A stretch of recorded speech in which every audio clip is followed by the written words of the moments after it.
लाल पियर साड़िया के लगल बजरिया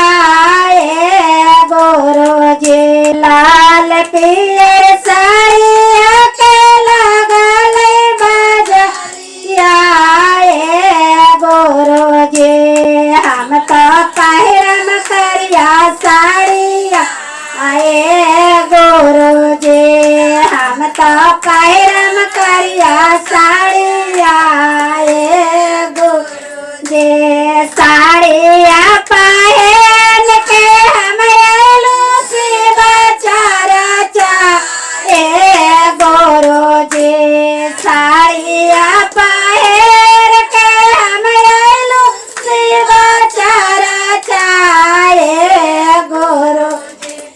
हमरा लगेलो नजरिया ए गुरु ये हमरा लगेलो नजरिया ए गुरु जय हो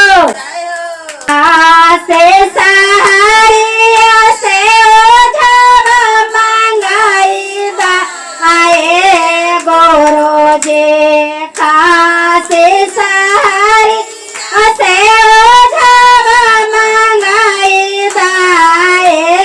गोरो जी झारा बिना नजरिया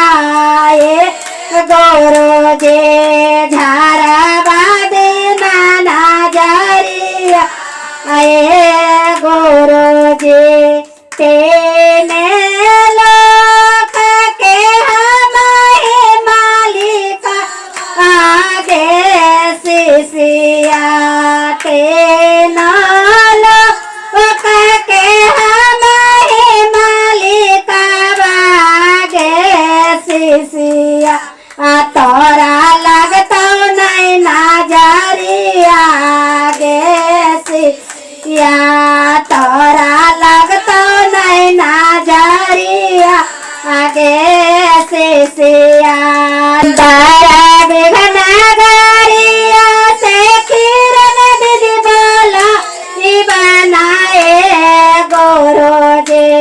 बारा बिघना गरिया से किरण दीदी बोलाए बोए गोरो जी ये हम तो कारम से बाचारा चाहे गो जे हम तो कारम से बाचारा चाहे गो जे हम तो कारम से बाचारा चाहे राजा और नगरिया से मांजो दीदी बोला ए बाना ए गोरो जे राजा और नगरिया से मांजो दीदी बोला ए बाना ए गोरो जे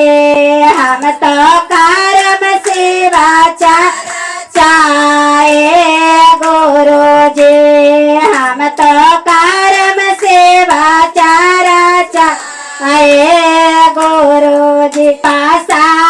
बायलवा छोड़ के आई हो सेवा चारा चाहे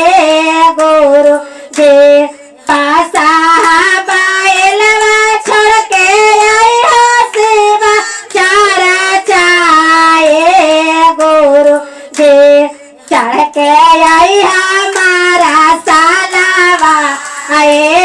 गोरो जे चढ़ के आई हमारा सालाए गोरो जे हम तो कारम सेवा चाहे गोरो जे हम तो कारम सेवा चाहे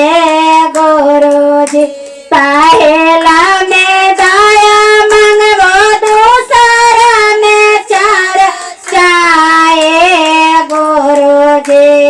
पहला में दया मंगवो दूसरा में चार चाहे गोरो जी तेसरा में नामो सेवा पर नामी आए गोरो तेसरा में नामो सेवा पर नामी आए गुरु हर हर महादेव की जय।